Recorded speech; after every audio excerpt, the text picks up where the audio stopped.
We have just witnessed Sarah and Ben. If you just tuning in, this is Resilient Love Podcast. I'm Brianna.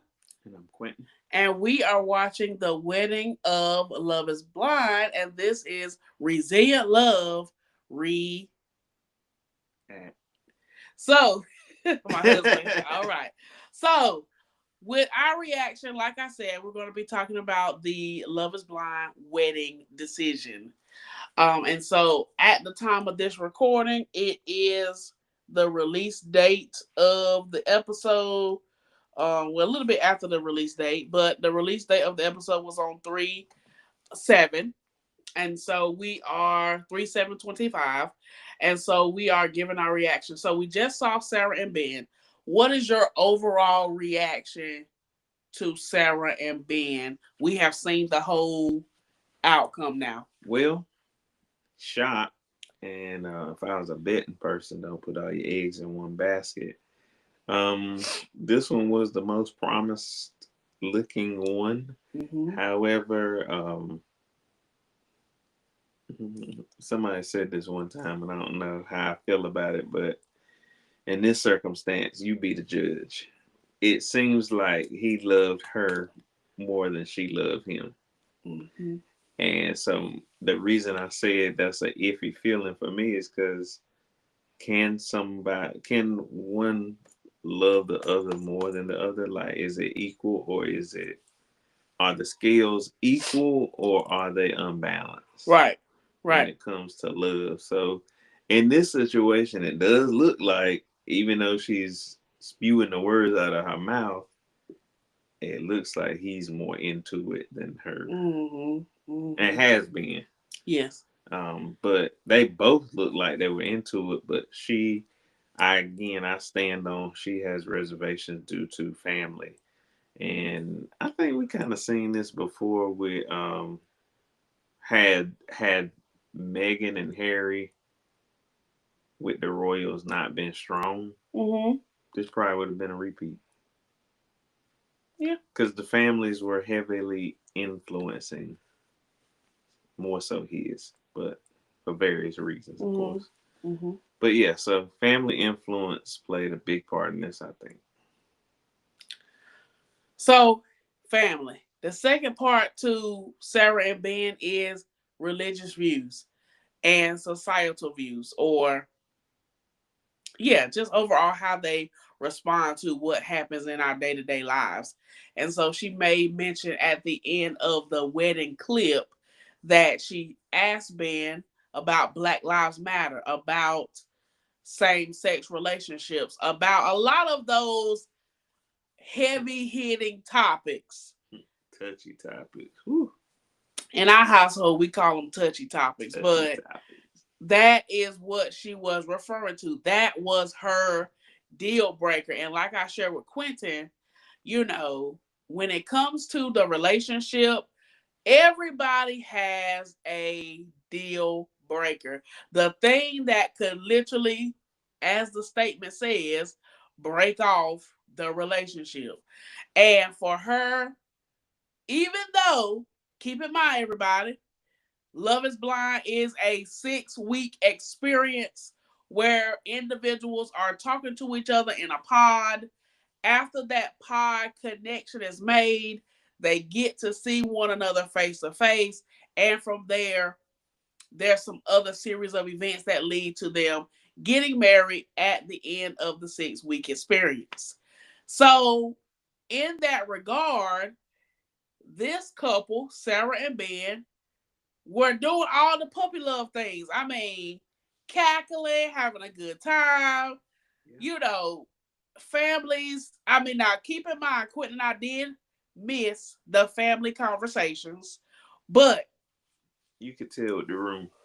But we caught it. We caught it at the wedding day where the family stand, because it was very obvious that they did not stand with them, quite literally and then also figuratively. So yeah, the religious aspect and those touchy topics, as I said earlier, that was Sarah's deal breaker. Ben was like, I'm good. Basically, Ben was good. The wedding looked like the presidential address the other night. It looked like Democrats and Republicans. One side ain't saying 2 cents. The other side is standing up ovation every sentence. And I think, but the last point I'll say to Sarah and Ben, yes, I agree with Quentin. But the last point I will say is Ben, you can tell that Ben's relationship with God is authentic. It's not a showboat thing. It's not a. What's hers?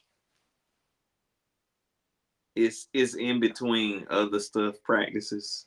Is I mean, she's made it very plain that she's not a Christian. So she's a we don't really know for sure. She just has an open outlook. That's the phrase she used. She doesn't identify as Christian. She just correct. But she said she was open to the conversation and the unknown religion. Unknown religion. But she said that she watched a sermon, and these were her words now, and you can quote me on this. She said, I watched a sermon from his church, and their views on same-sex relationship and other said topics is traditional. So for her, it's not open-minded to her. She wants to be with somebody who's like, I'm for A, I'm for B, I'm for C. And that's because of her sister. So, yeah. So when your family has a particular dynamic, that does play a role in how you and your significant other conversations play out. So, yeah. But my point, because Quentin kind of jumped my point. My point was, because he said, is her religion or her stance not authentic? I'm not saying it's not. But, sometimes, I'm going to just be transparent. Sometimes people put Jesus out there on this big screen called the World Wide Web or a platform like Netflix. And you come to find out they smoking, drinking, selling dope, doing all the extra things that's not of God is my point.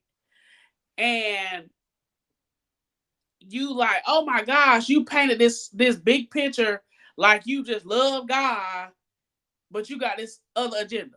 So my point is for his friends, his best men, to pray with him after the situation. Pray for Sarah. They didn't bash her, disrespect her. They didn't hype him up like, you this, that, you this. They was like, man, we really thought this was going to work out for you. And they said, well, listen, let's pray.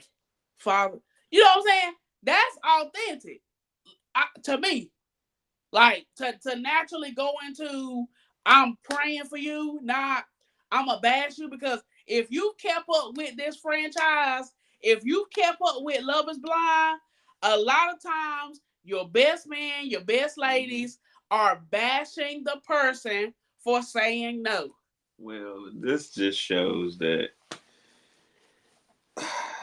unequally yoked either way. If it's an experiment, unequally yoked. So, I've heard of stories where one may be Muslim, the other may be Christian, or one may be Buddhism, and the other may be Muslim. I don't know. Right. But they have two totally different religious views, and I just don't know how that works under one household.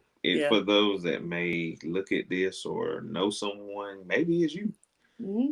I would love to I'm more of, I don't like to slap people up with judgment so bad. I'm more so interested in just hearing your thought process, your logic on the situation. Mm-hmm. But to me, it's a no-go. Even though it was cute, cuddly, that was the divider. And so, it was.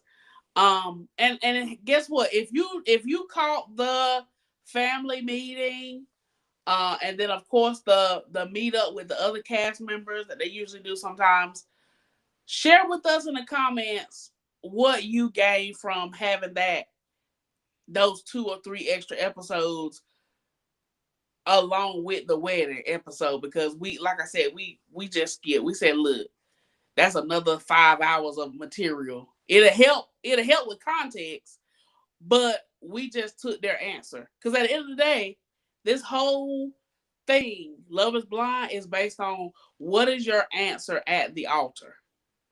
What is the experiment itself is just what is your, because we prejudge when we use our Right. eyes. That's the whole concept of Love is Blind. When we use our eyes, we prejudge. Sometimes the best thing for us is right in front of us, but because of our eyes, we will be blinded by what we see versus the love that it could be. Mm-hmm. And so it's a very neat experiment because you actually have to get to know a person.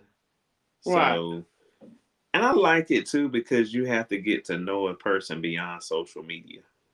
Yes. Which is very prevalent. Like, and I've heard it, we interview people that met on dating sites and have successful marriages, but that's just not always the case. That's far and few, honestly, a lot of times. For sure. So, yeah. So, Sarah and Ben, thank you. Cannot wait to hear how you guys are doing. What's your status a year later on the reunion? I still believe it could happen.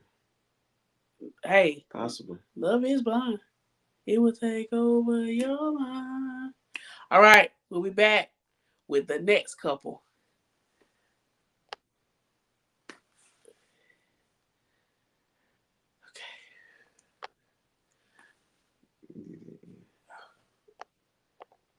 Blooper. Okay. All right, yeah, I'll leave it there and then hit the next one.